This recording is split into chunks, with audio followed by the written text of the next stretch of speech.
After 30 years as a U.S. Senator, Arlen Specter will step down in January. But Pennsylvanians will choose his successor 2 weeks from today.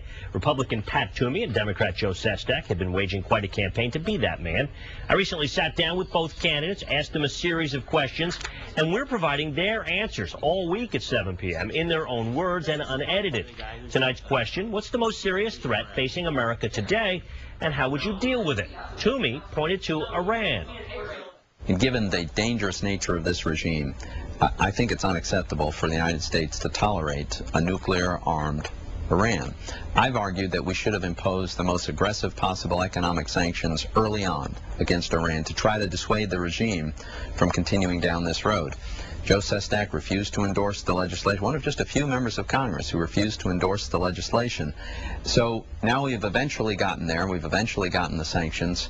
I worry sometimes that it might be too little too late. It actually is economic security.